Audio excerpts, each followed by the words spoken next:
Welcome to Man Does Tech, where I solve the problems you didn't even know you had. You begin by making the mesh paint ready. Apply scale and rotation so brushes behave predictably, then unwrap UVs to give 2D space for paint.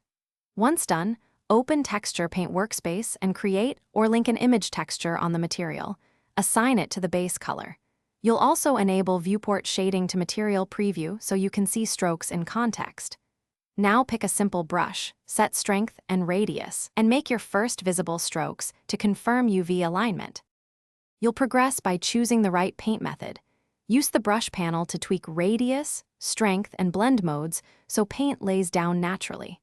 For decals or detailed art, load a stencil texture or use projection paint from the UV/image editor to stamp precisely.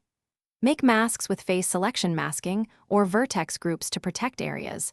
That way you can refine edges without harming other regions. Also consider painting on separate image layers externally or using vertex colors for quick color blocking before final textures.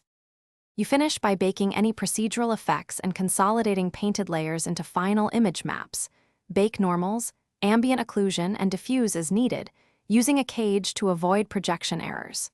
Once baked, export textures in appropriate formats and color spaces, then reconnect them to your PBR material.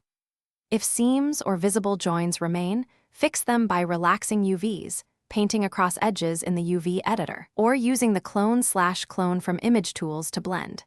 If paint doesn't show, check texture node mapping and ensure the image is. Thanks for watching. If you found this helpful, don't forget to like and subscribe.